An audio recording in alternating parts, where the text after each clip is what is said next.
2023년 새해를 준비하며 하나님 앞에 구하였습니다. 하나님, 새해에는 어떤 목표를 갖고 우리 교회가 달려가야 됩니까? 진행해야 됩니까? 오랫동안 기도하는 동안 하나님께서 하나님의 영광을 위하여 살았던 2022년처럼 2023년에는 하나님의 기쁨이 되어보자.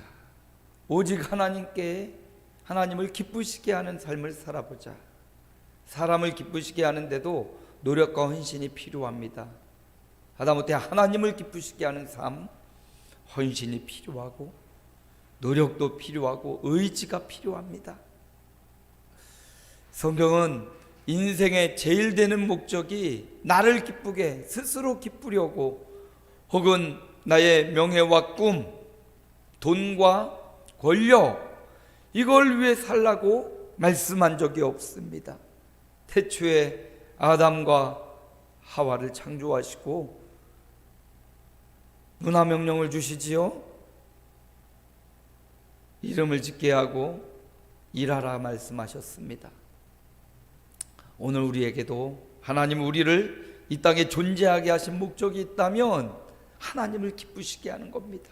그러므로 2023년뿐만 아니라 우리의 남은 생애가 하나님을 기쁘시게 하는데 초점을 맞추고 살아가기 원합니다. 하나님을 기쁘시게 하잖아요? 그러면 내 인생에 기쁨이 넘쳐날 거예요. 하나님께 초점을 맞추고 어떻게 하면 하나님이 기쁘실까? 어떻게 하면 하나님을 기쁘시게 할까? 요거 존재 목적을 분명히 하고 그 목적을 이루잖아요? 분명히 하나님은 내 삶에 세상 사람이 겪지 못할 그것보다 비교할 수 없는 큰 기쁨을 예비하고 계시다는 사실을 분명히 명심하시고 2023년 저와 우리 교우들이 함께 하나님을 기쁘시게 하는데 힘쓰는 한 해가 되시기 바랍니다.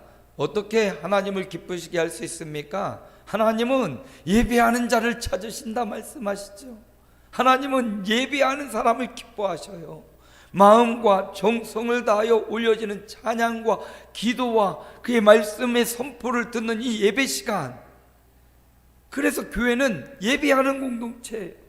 물론 전도도 해야 되고 봉사도 해야 되고 청소도 해야 되고 물론 여러 가지 해야 될 게 많이 있지만 그 중에 최고는 예배 드리는 거.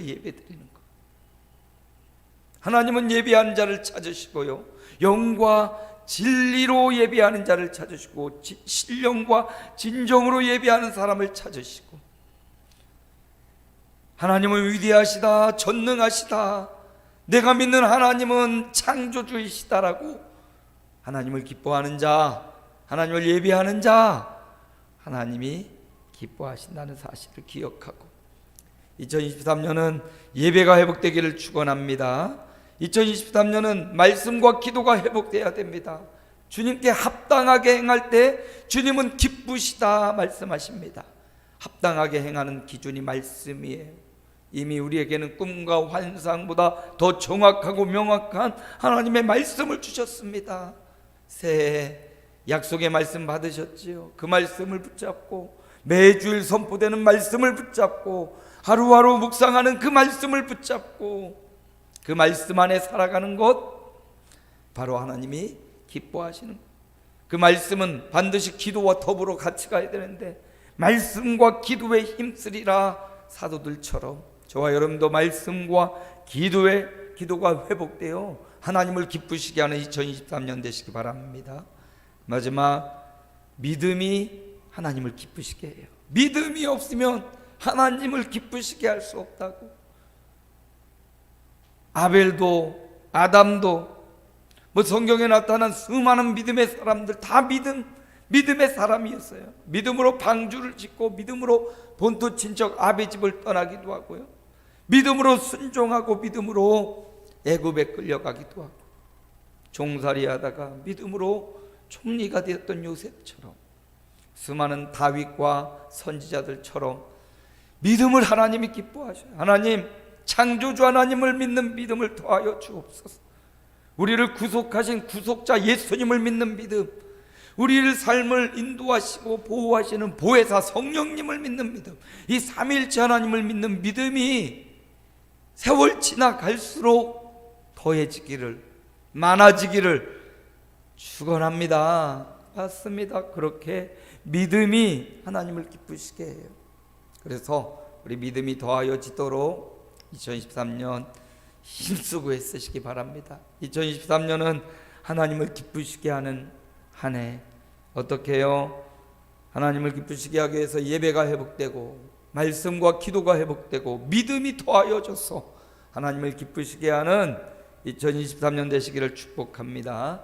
오늘 말씀 교회론 벌써 많이 됐지요.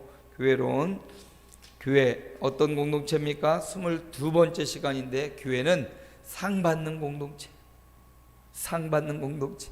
여러분 인생 살면서 어떤 상을 받아보셨습니까? 어떤 상이 가장 크고 기쁘셨습니까? 여러분 받은 그 상, 소중하고 귀한 상, 그 상을 아무렇게나 받지는 않았을 거예요. 헌신하고 노력해서 받았을 거예요. 개근상도 얼마나 끈질기게 아파도 힘들어도 출석하면 개근상을 받죠. 이거 참 대단한 상이지요. 또 학력우수상, 공부를 잘해서 학력우수상도 탈 수 있고요.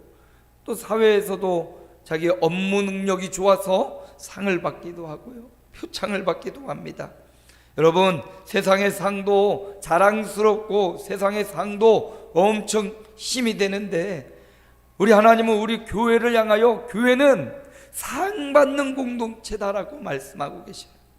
그래서 오늘 우리 요한계시록의 7교회를 향하여 주님이 반복되는 말씀이 있는데 이기는 자에게 주시는 상, 이기는 자에게 주시는 상에 대한 말씀을 7교회에게 동일하게 다 주고 있어요.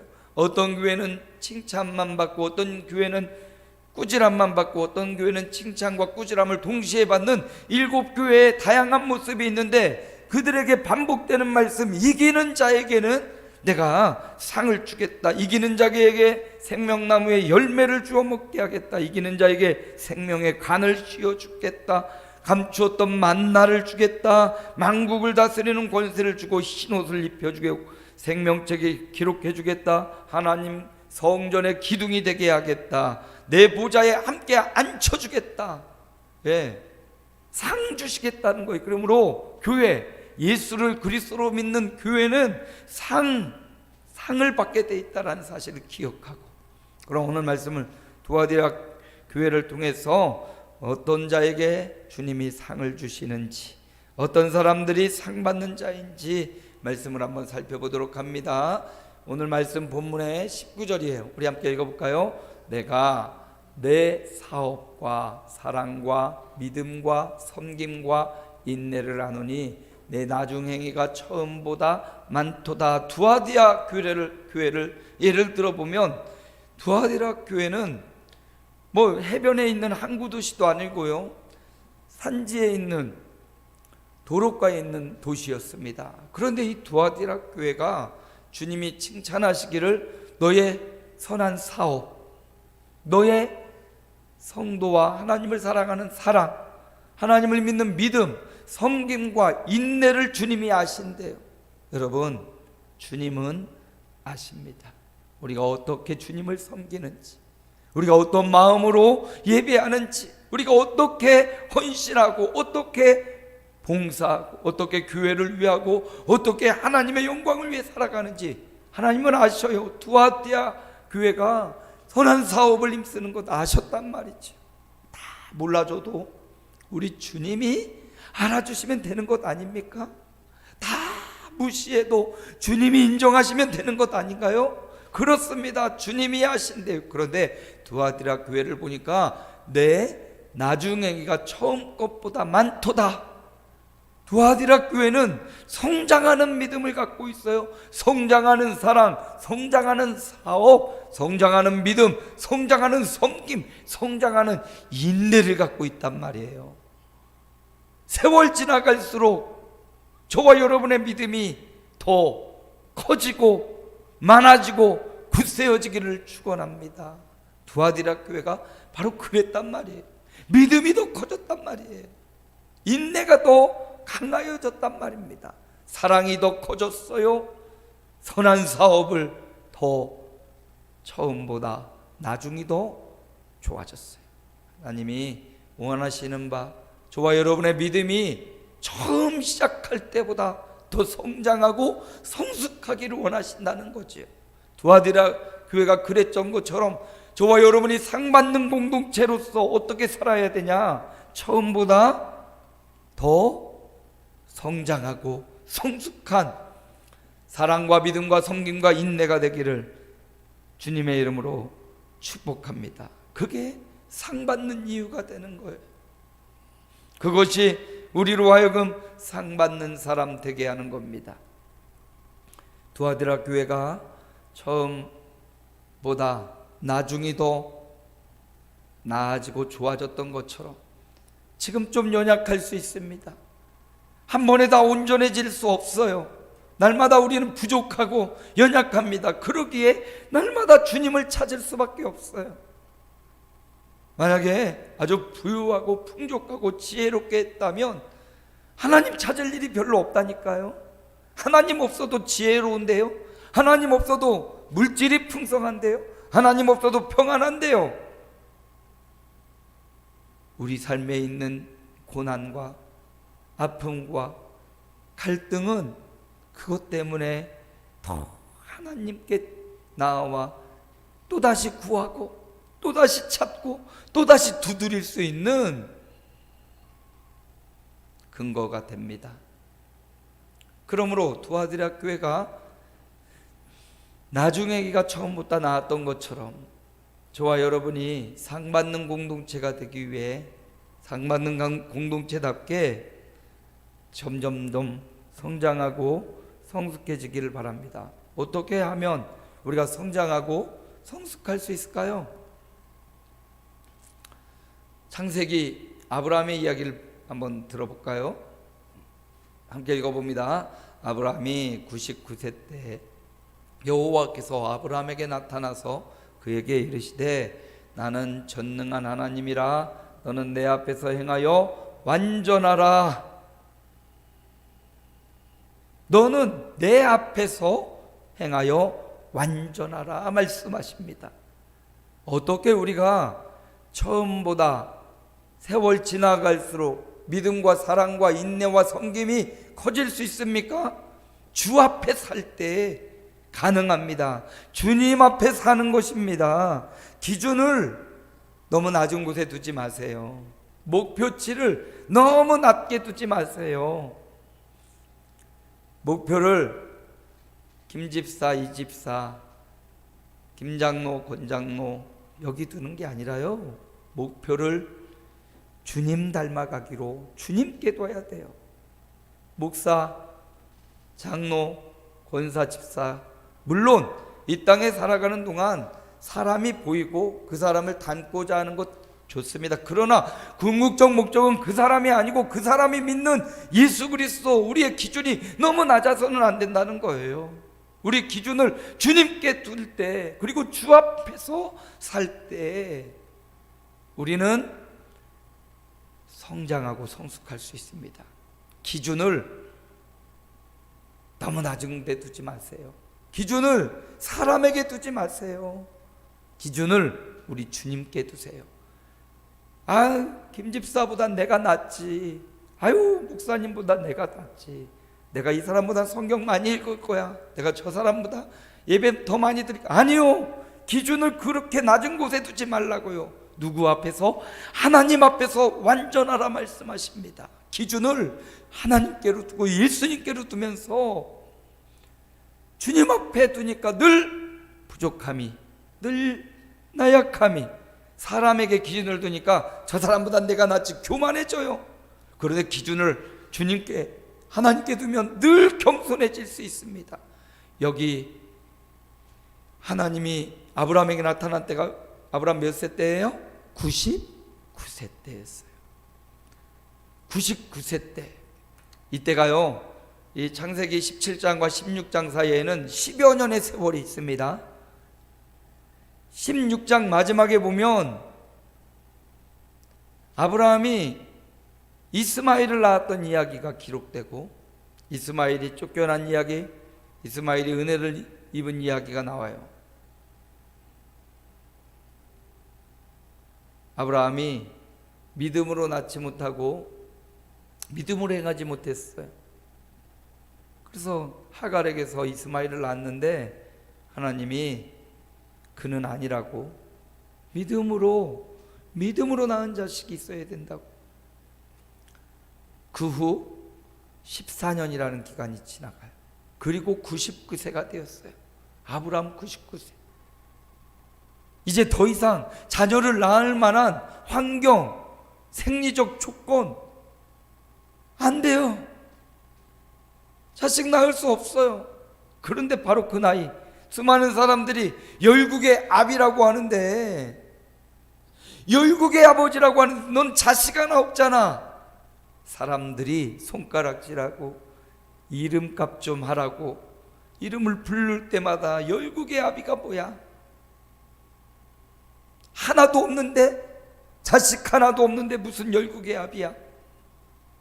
그런 그에게 주님이 말씀하시기를, 사람들 눈초리 때문에 믿음을 잃어버리거나 사람들 눈초리 그거 무서워서 허튼 행동하지 마. 너는 내 앞에서 완전해야 돼. 내 앞에서 살아야 돼. 오늘 우리에게도 주시는 말씀입니다. 우리가 사람들에게 잘 보이려고 사는 것 아니죠. 목회도 사람에게 잘 보이려는 목회 아니에요. 물론 사람들에게 친절하고 잘해야 되겠죠. 그러나 궁극적으로는 우리는 누구 앞에서? 하나님 앞에서 완전하려고 하고 하나님 앞에서 살아가는 겁니다. 우리가 어떻게 성장하고 성숙할 수 있습니까? 기준을 하나님 앞에서 살아가는 거예요. 주님 앞에서 살아가는 겁니다. 불꽃 같은 눈동자로 저와 여러분의 삶을 보시고 계시고 지키시는 하나님, 또는 심판하실 하나님, 주 앞에서 사는 거예요. 눈치 보고 옆 사람, 앞 사람 보는 게 아니라 하나님 앞에서 우리의 헌신, 우리의 예물, 우리의 정성, 우리의 전도 하나님 앞에서 하는 거예요. 주 앞에서 완전하라. 상 받는 공동체, 사람 의식하며 살아가고 경쟁하며 사는 것 아니라 하나님 앞에서 살 때 우리는 주님의 상을 받게 될 것입니다. 두 번째, 교회는 상 받는 공동체인데요, 오늘 두아디라 교회를 보니까 이런 일이 있었네요. 우리 말씀 20절 상반절 함께 읽습니다. 그러나 내게 책망할 일이 있노라. 자칭 선지자라 하는 여자 이세벨을 내가 용납함이니. 여자 이세벨을 용납했다. 그들이 칭찬받기로 처음보다 나중이 사랑과 인내와 섬김이 더 많았다고 했는데 어느덧 그들이 여자 이세벨 이단을 용납했어요. 진리 아닌 것도 받아들이고 생명이 아닌 것도 받아들이고, 아니 생명이 아닌 것은 과감히 잘라내야 되는데 그것 받아들이고, 처음에는 이 이단의 교리가 용납하고 받아들이니까 별로 아무런 영향을 주지 않는 것 같은데 이것들이 점점점 커지니까요, 영혼을 갉아먹어요. 이단의 세력이 가만히 들어와서 그 사람을 미혹하고 그 사람의 마음과 그 사람의 생각과 그 사람의 육체와 그 사람의 영혼을 완전히 훔쳐가는 영혼의 사냥꾼 이단이거든요. 예수님 당시에나 지금이나 이런 이단, 우리의 마음을 미혹하고 유혹하는 이단의 세력이 많아요. 교회가 끝까지 상받는 공동체가 되려면 끝까지 이 이단의 세력을 용납하면 안 돼요. 여자 이세벨을, 은근히 들어온 여자 이세벨, 아합의 아내가 이세벨이었. 이세벨은 바알과 아세라를 섬겼던 아주 대표적인 이스라엘을 죄악 가운데 물들게 했던 왕비죠. 가만히 우리 삶 가운데 이단적 습성과 이단의 교리가 들어와서 우리의 생각과 뜻과 변질시킵니다. 하나님의 말씀을 오염시켜요. 두아드라 교회가 이걸 실수한 거죠. 우리가 상받는 공동체가 되면 이단의 세력을 용납해서는 안 돼요. 처음부터 내가 이단이야 절대로 그렇게 들어오지 않죠. 아주 살살살살 진리를 잘 알지 못하고 희미한 사람들에게 가서 살살살살 꼬셔서 결국은 미혹하고 유혹하여 그의 영혼을 사망에 이르게 합니다. 니골라가 초대교회 집사였는데 그가 그렇게 변질된 이유, 이단의 세력 때문이에요. 헛된 잘못된 가르침 때문에 미혹된 거예요. 이단에 대하여 성경은 디도서 3장 10절에 이렇게 우리에게 권고합니다. 읽어봅시다. 이단에 속한 사람을 한두 번 훈계한 후에 멀리하라. 이단에 속한 사람은 내가 그 사람 변화시킬 수 없어요. 하나님이 아니고서는 돌이킬 수가 없습니다. 그러므로 한두 번은 훈계해야 돼요. 안 되죠. 잘못된 사상입니다. 성경적이지 못하네요. 말씀이 가르치는 바가 아닙니다. 만약 그거 훈계하기도 어렵다면 뭐 어떻게 하라고요? 멀리하라. 네, 전염병은요 멀리해야 돼요. 같이 있으면서 난 안 걸려. 아니요, 멀리해야 돼요. 이단은 전염병과 같아요. 우리 마음을 미혹하기 때문에 성경에서도 이단에 속한 자 한두 번 훈계한 다음에 그리고 멀리하라고. 훈계할 상황도 아니라면 멀리하는 게, 왜냐하면 그 사람을 잡으려다가 나까지 빠져들어가기가 쉬워요. 영혼을 속이고 사기치는 이런 범죄는 자신 있어, 난 안 빠져. 아니요, 신천지에 많은 목사님들까지도 미혹되어 들어갔어요. 그러니 이단에 속한 사람들 성경 말씀대로 한두 번 훈계하고 멀리해. 이단에 빠지면 상받는 공동체가 될 수 없습니다. 변질된 공동체, 주님의 진노와 심판을 받게 될 거예요. 두아드라 교회가 여자 이세벨을 용납해 줌으로써 그들이 이런 아픔과 고통이 혼재했습니다. 오늘을 살아간 우리에게도 주님이 말씀하셔요. 호기심이라도 이단 가운데 두지 말고, 상맞는 공동체 되려면 이단 되어서는 안 돼요. 이단의 미혹에 빠져서는 안 돼요. 용납하지 마십시오. 세 번째, 상받는 공동체가 되려면 어떻게 해야 되냐? 25절 말씀 함께 읽어볼까요? 다만 너희에게 있는 것을 내가 올 때까지 굳게 잡으라. 너희에게 있는 게 무엇입니까? 예수 그리스도의 복음이에요. 예수 그리스도의 십자가입니다. 나를 위해 십자가 지신 예수님의 십자가예요. 그리고 나를 위해 죽음의 권세를 깨고 살아나신 예수님의 부활입니다. 이게 복음이에요. 이 복음을 굳게 잡으라. 우리가 상받는 공동체로 살아가기 위해 진리를 굳게 잡는 거예요. 진리를 알지니 진리가 너희를 자유하게 하리라. 우리를 자유케 하고 우리를 생명 있게 하고 우리를 능력 있게 하는 것은 진리였어요. 그 진리를 굳게 잡는 것, 그가 주님의 상을 받게 될 겁니다. 소아시아 7교회를 향하여 이기는 자에게 생명나무 열매를 먹게 할 거야. 생명의 관을, 면류관을 씌워줄 거야. 감추었던 만나 먹어보고 싶지 않아요? 만나와 메추라기로 광야 40년을 살렸던 그 만나, 그 감추었던 만나를 먹게 해줄게. 만국을 다스리는 권세를 줄게. 흰옷을 입혀주고 생명책에 지워지지 않는 생명책에 기록해 줄게. 하나님의 성전에 기둥되어 날마다 하나님과 동행하는 기둥되게 해줄게. 내 보좌에 너를 함께 앉혀줄게. 왕이 앉으신, 만왕의 왕이신 주님의 보좌에 함께 앉혀주겠다는 이 위대한 상, 진리를 굳게 잡는 자에게, 진리 가운데 거하는 자에게, 복음 안에 있는 자에게, 그 복음을 전하는 자에게, 두아디라 교회를 향한, 또 소아시아 7교회를 향한 주님의 말씀, 교회는 상 받는 공동체라는 사실, 저와 여러분에게 상이 예비되어 있습니다. 어떻게 해야 돼요? 기준을 주님에게 맞추고 날마다 성장하고 성숙해, 그래야 주님의 위대한 상 받는 공동체로 살아갈 수 있어요. 어떻게 해야 돼요? 이단에 미혹되지 않고, 어떻게 해야 돼요?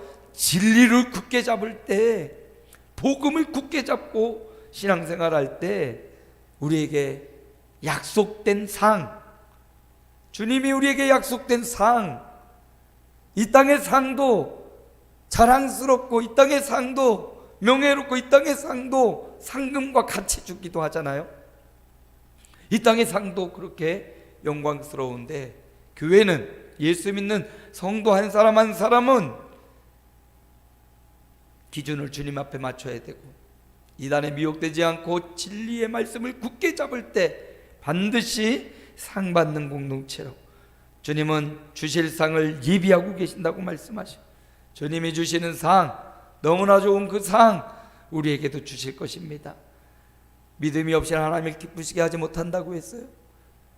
하나님 앞에 나아가는 자는 반드시 그가 계신 것을 믿고, 그분이 뭐 주셔요? 상 주시는 이심을 믿고 그 상을 바라보며, 이 땅의 상과 비교할 수 없는 그 상을 바라보며 2023년 상 받는 공동체로 주님 앞에 섰을 때 호명하여 수많은 천군 천사, 믿음의 선배들 후배들 앞에서 상 받는 공동체로 세워지시기를, 그 영광스러운 자리를 바라보며